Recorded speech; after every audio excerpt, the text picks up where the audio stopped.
Hello students, welcome to my class. তোমালোকৰ হাতত সময় আছে 3 দিন।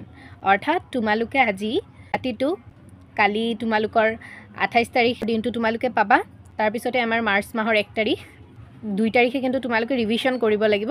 গতিকে মই 2 তাৰিখটো ধৰা নাই আৰু 3 তাৰিখেটো তোমালোকৰ পৰীক্ষা ষ্টাৰ্ট হ'ব। গতিকে এই 3 দিনত আমি কেনেকৈ প্ৰিপাৰেচন চলাব পাৰো মই সেই বিষয়ে কম।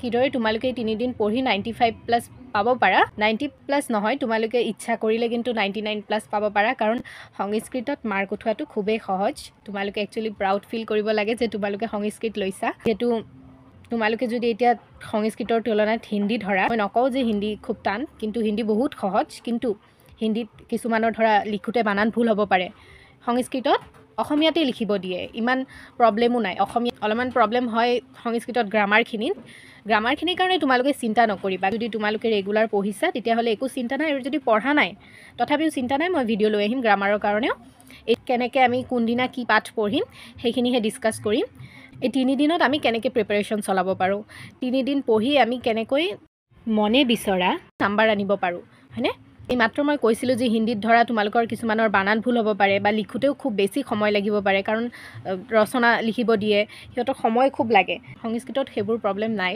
কাৰণ সংস্কৃতত ৰচনাও লিখিব নালাগে একদম চিন্তা নকৰিবা সংস্কৃত তোমালোকৰ খুব ভাল হ'ব আৰু সকলোকে সংস্কৃত পৰীক্ষাৰ কাৰণে শুভেচ্ছা থাকিল যদি তোমালোকক কোনোবাটো পাঠৰ প্ৰশ্ন উত্তৰ লাগে তেতিয়াহ'লে মোৰ ভিডিঅ'বিলাক চালেও গম পাবা যে তাতে মই গোটেইখিনি প্ৰশ্ন উত্তৰ দি ৰাখিছোঁ অৱশ্যে মই কিছুমান পাঠ বুজাই দিয়া নাই যদি বুজাব লাগে তোমালোকে মোক কমেন্ট কৰিবা কাৰণ পাঠ বুজি পালেহে তোমালোকে প্ৰশ্ন উত্তৰ লিখিব সহজ পাবা অনুবাদ কৰিব দিলে তোমালোকে সহজ পাবা 2 তাৰিখটো মই ধৰা নাই কাৰণ তোমালোকে সেইদিনাখন ৰিভিশন কৰিবা গোটেই যিমান পাঠ তোমালোকে পঢ়িছা গোটেইখিনি ৰিভিশন দিবা গ্ৰামাৰো সেইদিনাখন তোমালোকে ৰিভিশন দিবা আৰু মডেল কোৱেশ্চন পেপাৰ তোমালোকে গুগলত এভেইলেবল পাবা মডেল কোৱেশ্চন আনসাৰ নোপোৱা তথাপিও তোমালোকে প্ৰিভিয়াস ইয়াৰ কোৱেশ্চন পেপাৰবিলাক নিজে নিজে প্ৰেক্টিছ কৰিবা 2 তাৰিখে আজি ৰাতি তোমালোকে কমপ্লিট কৰিব লাগিব পাঠ 1 2 3 এতিয়া তোমালোকে কবা 1 2 3 আজি 3 লেসন আমি কমপ্লিট কৰিব লাগিব হয় আজি তোমালোকে 3টা লেসন কমপ্লিট কৰিব লাগিব ৰাতি হয় সম্ভৱ কাৰণ খুব সহজ তোমালোকৰ পাঠবিলাক এতিয়া তোমালোকে হয়তো ভাবিছা 1 2 3 পাঠৰ অকল প্ৰশ্ন উত্তৰখিনি শিকি থলে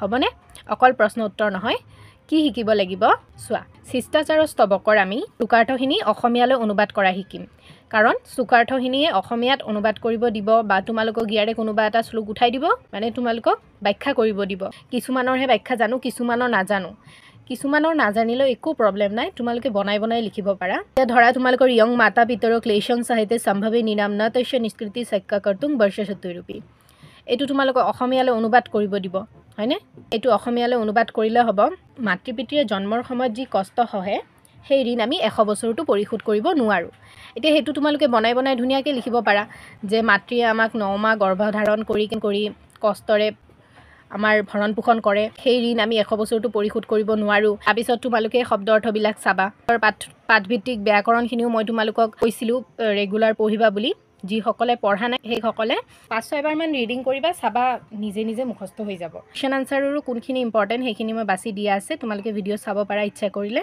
যদি তোমালোকে ভাবা নাই অকল ইম্পৰ্টেন্ট নহয় আমি সকলোখিনি পঢ়িম গোটেইখিনি পঢ়িবা কাৰণ প্ৰশ্ন উত্তৰ বেছি নাই একদম কম মনুস্মৃতিৰ এই টুকাটো মুখস্থ কৰিবা এতিয়া তোমালোকে কিছুমানে কবা হয়তো চন্দ্ৰভূপতে পাঠটো বুজা নাই খুব সোনকালে এটা ভিডিও আনিম য'ত চন্দ্ৰভূপতে কথাটো থুলমূলকৈ বুজাই দিম আৰু চন্দ্ৰভূপতে কথাৰ গোটেইখিনি প্ৰশ্ন উত্তৰ অলৰেডি দিয়া আছে এই চন্দ্ৰভূপতে কথাৰ তোমালোকৰ কি কৰিব গোটেই গল্পটোৰ পৰা মাজৰ পৰা প্যাৰাগ্ৰাফ উঠাই দিব আৰু উঠাই সেইখিনি অসমীয়ালৈ অনুবাদ কৰিব দিব তেনেকে তোমালোকৰ 8 মাৰ্ক মান আহে তাৰ পিছত তোমালোকে শব্দাৰ্থখিনি পঢ়িলা চন্দ্ৰভূপতে কথাৰ পাঠভিত্তিক ব্যাকৰণখিনি চাব পাৰা প্ৰশ্ন উত্তৰ চাই হোৱাৰ পিছত তোমালোকে টুকা চাব পাৰা পঞ্চতন্ত্ৰৰ বিষয়ে টুকা দিয়া আছে সেইখিনি চাবা সেইখিনি মুখস্থ কৰিবা যিসকলৰ এতিয়া মুখস্থ হোৱা নাই পঞ্চতন্ত্ৰৰ টুকাটো ধুনিয়াকৈ মুখস্থ কৰি থবা তৃতীয় পাঠ আমাৰ গৰ্ধব কুকুৰৰ কথাটোৰ যদি তোমালোকে গল্পটো বুজা নাই মই এটা ভিডিও আনিম য'ত তোমালোকৰ সকলো তোমালোকৰ 10টা পাঠৰ 10টা পাঠেই মই ডিসকাস কৰিম আৰু যিসকলৰ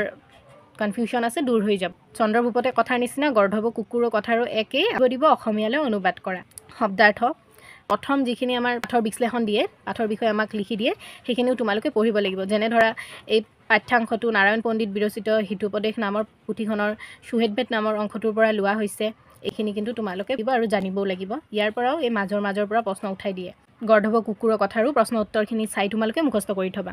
এতিয়া তোমালোকে ক'বা আজি ৰাতিৰ ভিতৰতে এই 3টা পাঠৰ প্ৰশ্ন উত্তৰ মুখস্থ কৰিব পাৰিমনে? হয়, পাৰিবা, চিন্তা নকৰিবা। সকলো প্ৰশ্ন উত্তৰ খুব সহজ। তোমালোকে মাত্ৰ মনপুতি 3 ঘণ্টা পঢ়িলে হ'ব। মাজত যদি তোমালোকে 10 মিনিট বা 20 মিনিট যদি তোমালোকে ব্ৰেক লৈ কেনেও পঢ়া, আজিৰ ভিতৰতে তোমালোকৰ সহজতে 3টা পাঠ মুখস্থ হৈ যাব। 28 তাৰিখে তোমালোকে চাব লাগিব। ৰাতিপুৱা ভাগত তোমালোকে চাবা পাঠ 4 অৰ্থাৎ আমাৰ গীতা মৃদবৃন্দৱৰ প্ৰশ্ন উত্তৰ যিহেতু আছে অলপমান বেছি আছে, গতিকে সেইটো তোমালোকে ৰাতিপুৱা ভাগত ধুনীয়াকৈ চাই মুখস্থ কৰি থবা। ৰাতি তোমালোকৰ ভোজৰাজস্য শল্য চিকিৎসা আমাৰ পাঠ 5, পাঠ 6 ভাতৃ স্নেহস্ত দুৰ্লভ, সেইটো তোমালোকে ৰাতিৰ ভিতৰত 2টা পাঠ মুখস্থ কৰিবা। অৰ্থাৎ 7 নম্বৰ পাঠটো তোমালোকে চাব লাগিব। এইকেইটা পাঠ ধুনীয়াকৈ প্ৰশ্ন উত্তৰ বা পেৰাগ্ৰাফৰ পৰা অসমীয়া অনুবাদ দিলেও পাৰিবা, কিন্তু কিছুমানে যিসকলে নোৱাৰিবা সিহঁতৰ এনেকৈ ৰাতিপুৱা ভাগত 4 নম্বৰ পাঠটো চাবা, কাৰণ 4 নম্বৰ পাঠটোৰ তোমালোকৰ অলপমান প্ৰশ্ন উত্তৰ বেছি আছে বা ব্যাখ্যা আছে অলপমান বেছি আছে, সংগতি দৰ্শাই ব্যাখ্যা কৰা সেনেকৈ অলপমান বেছি প্ৰশ্ন পাবা। গতিকে 4 নম্বৰ পাঠটো তোমালোকে ৰাতিপুৱাৰ ভিতৰতে পঢ়ি সমাপ্ত কৰি থবা। আৰু ৰাতি তোমালোকে 5, 6, 7 এই 3টা পাঠ চাব লাগিব। কৈছোঁৱেই, গল্প নুবুজিলে মই এটা গোটেইখিনি গল্প একেলগে ডিছকাছ কৰা এটা ভিডিঅ' লৈ আনিম। পাঠ 6ত আছে আমাৰ ভাতৃ স্নেহস্ত দুৰ্লভ, তাত যক্ষ যুধিষ্ঠিৰ সংবাদ, এইটোৰো তোমালোকে প্ৰশ্ন উত্তৰ চাবা। গোটেই পাঠৰ ভিতৰত যি টোকা আছে, টোকা যি পোৱা সেইখিনি চাবা। ভিতৰতে 7 নম্বৰ পাঠলৈকে গোটেইখিনি কমপ্লিট হৈ যাব, হয়নে? অৰ্থাৎ আজি ৰাতি তোমালোকে চাবা 1, 2, 3। অহাকালি ৰাতিপুৱা তোমালোকে চাব লাগিব পাঠ 4। পাঠ 4টো তোমালোকে ধুনীয়াকৈ চাই মুখস্থ কৰি থবা। অহাকালি ৰাতি আমি চাব লাগিব 5, 6, 7 একেলগে 3টা পাঠ চাব লাগিব আৰু ধুনীয়াকৈ প্ৰশ্ন উত্তৰৰ লগতে পাঠৰ যিমান পেৰাগ্ৰাফ আছে সেইখিনি অসমীয়ালৈ অনুবাদ কৰাখিনিও আমি চাব লাগিব। ৰেগুলাৰ আমি একেদিন 2 ঘণ্টা ৰাতি গ্ৰামাৰো চাব লাগিব। এতিয়া গ্ৰামাৰৰ কি চাম বুলি সুধিলে তোমালোকে চাবা প্ৰত্যয়, নিষ্পন্ন ৰূপ, কাৰক বিভক্তি, ধাতুৰূপ, শব্দৰূপ। ধাতুৰূপ শব্দৰূপৰ কাৰণেও মই এটা ভিডিঅ' দিছোঁ, তোমালোকে প্লে'লিষ্টত ভিডিঅ' চেক কৰিলে পাবা। তাতে মই ধাতুৰূপ কোনবোৰ ইম্পৰ্টেণ্ট, শব্দৰূপ কোনটো ইম্পৰ্টেণ্ট দি থৈ দিছোঁ। ইম্পৰ্টেণ্ট ধাতুৰূপ আৰু শব্দৰূপবোৰ তোমালোকে পঢ়িব পাৰা ইচ্ছা কৰিলে। তাৰপিছত 1 তাৰিখৰ ৰাতিপুৱা তোমালোকে চাব লাগিব পাঠ 8 অৰ্থাৎ প্ৰচুৰটো সুৰ ভাৰতী। সুৰ ভাৰতীৰ পৰা যিহেতু অসমীয়ালৈ ব্যাখ্যা কৰিব প্ৰত্যেকবাৰে আহে, মই দেখিছোঁ পাঠবোৰ প্ৰিভিয়াছ ইয়াৰ কুৱেশ্যন পেপাৰবিলাক এনালাইজ কৰি সুৰ ভাৰতীৰ এটা ব্যাখ্যা মুখস্থ কৰি থ'লে তোমালোকে বাকী কেইটাও পাৰি যাবা। সেই হয় অলপমান ডিফাৰেঞ্চ থাকে। আৰু ৰাতি তোমালোকে চাব লাগিব 9 নম্বৰ পাঠ আমাৰ মহাকবি কালিদাস আৰু 10 নম্বৰ পাঠ আমাৰ মহাপুৰুষ শ্ৰীমন্ত শংকৰদেৱ। ৰাতি তোমালোকে 2 ঘণ্টা গ্ৰামাৰ চাবা। শব্দৰূপ, ধাতুৰূপ এইখিনি ধুনীয়াকৈ মুখস্থ কৰি থবা। যিবিলাক ইম্পৰ্টেণ্ট বুলি মই বাছি দিছোঁ সেইখিনি মুখস্থ কৰি ল'বা। তাৰপিছত 2 তাৰিখে ৰাতিপুৱা আমি ৰিভিশ্যন কৰিব লাগিব। যিমান পঢ়িছা গোটেইখিনি ৰিভিশ্যন কৰিবা। ৰাতিপুৱা ভাগত তোমালোকে প্ৰিভিয়াছ ইয়াৰ কুৱেশ্যন পেপাৰবিলাক গুগলত চাৰ্চ মাৰিলেও তোমালোকে প্ৰিভিয়াছ ইয়াৰ কুৱেশ্যন পেপাৰখিনি পাই যাবা। 2015 পৰা লৈ 2024 বৰ্ষলৈকে তোমালোকে নিজে ছল্ভ কৰাৰ চেষ্টা কৰিবাচোন। যদি তোমালোকে ভাবিছা এটা ভাল মাৰ্ক আনিবলৈ সক্ষম হ'বা, তেতিয়াহ'লে তোমালোকে সেইখিনি চাব লাগিব। যদি তোমালোকে ভাবিছা 99+ পাম, তেতিয়াহ'লে কিন্তু তোমালোকে প্ৰিভিয়াছ ইয়াৰ কুৱেশ্যন পেপাৰখিনিত গুৰুত্ব দিব লাগিব। আৰু সংস্কৃতত এটা ভাল কথা কি, প্ৰত্যেকবাৰে প্ৰায় একে প্ৰশ্নবিলাকেই আহে।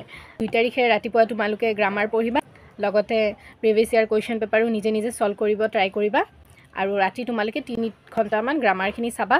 আৰু আজি ৰাতি কিন্তু তোমালোকে ৰেষ্ট ল'লে নহ'ব, অলপ সময় ৰেষ্ট লৈ কিন্তু তোমালোকে 3টা পাঠ সমাপ্ত কৰি থবা।